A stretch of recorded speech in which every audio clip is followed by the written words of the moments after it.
It's June the 23rd, 1944, high above Romania. The 97th Bombardment Group of the 15th Air Force are making their way towards their targets of oil refineries and storage facilities. The group are jumped, and Bf-109s swarm all over the 97th. The gunners put up a valiant defense, but the fighters are merciless. A plane off the left wing of a B-17 called a Pisonia is critically hit and falls to the ground. It's desperate, and a second B-17 on the left is also hit and taken out by the German fighters. The fighters peel off to the right, but this is a false piece. They know that the flak is about to start. Suddenly, plumes of smoke and fire erupt all around the brave men of the 97. The German fighters, about a mile distant on the right, relay the exact positions to the flak batteries. Back inside the irreverently named Pisonia, the bombardier, 25-year-old Second Lieutenant David R. Kingsley, crouches over the bomb site. The flak is so thick, one of the crew later said, you could walk on it, and smoke from already bombed targets makes it very difficult to see anything on the ground.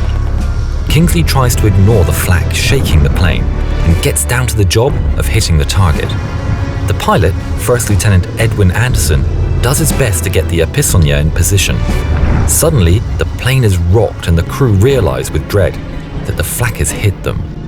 The damage is severe, but not critical, with one engine destroyed and a fuel tank ripped off. Kingsley lets loose his bombs, and they fall towards the target.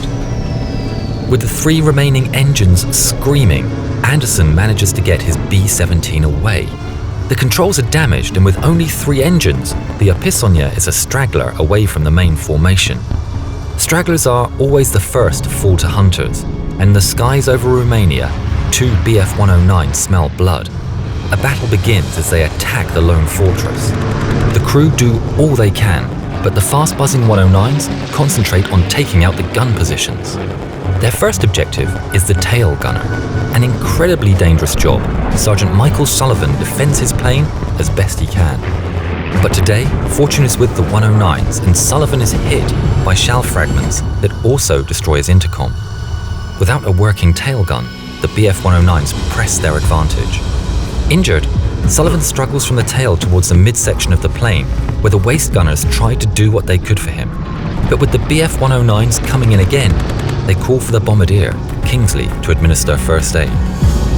Removing Sullivan's parachute and harness, Kingsley tended to his injuries and managed to stop the bleeding in his shoulder. At this point, the Pisonia was 500 miles from base, had 3 engines, was low on fuel and had no tail gun. Things were looking incredibly bleak. As the 109s were coming in to deliver the final blow, 2 P-51 Mustangs appeared. Quickly, the 109s peeled off in search of an easier target. For as long as possible, the Mustangs warded off any would-be attackers, but they too had to peel off eventually as they were low on fuel.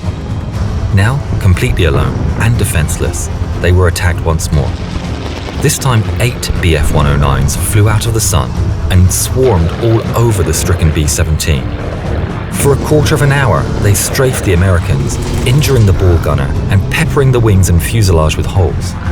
Amazingly, the flying fortress kept flying. But finally, it was hopeless, and fearing the plane would disintegrate, the pilot had no choice but to ring the bailout bell. Kingsley did what he could to help the injured men bail out. When he went to help Sullivan, the gunner's parachute harness could not be found. In an incredible show of bravery, Kingsley immediately removed his own parachute harness and put it on Sullivan. He carried the injured gunner to the bomb bay and told him to keep his hand on the ripcord and pull when he was clear. Sullivan later said, "He told me to bail out. Before I jumped, I looked up at him, and the look he had on his face was firm and solemn. He must have known what was coming, because there was no fear in his eyes at all." Kingsley was last seen by the crew members standing on the bomb bay catwalk. Drifting down, they watched the plane hit the ground in the distance.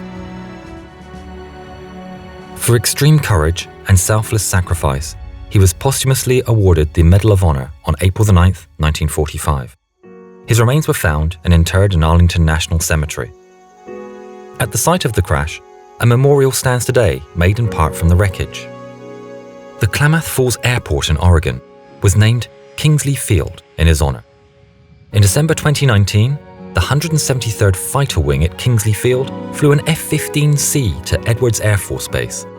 To commemorate the 75th anniversary of his heroic action, it was given a special heritage paint job, painted in traditional B17 colours with D-Day invasion stripes, and a portrait of the great man who put the lives of his crew before himself.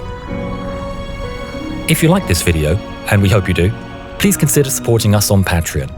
We need more patrons to help us make more videos like these. If not, then please subscribe or share this video. Anything you can do to help would be great.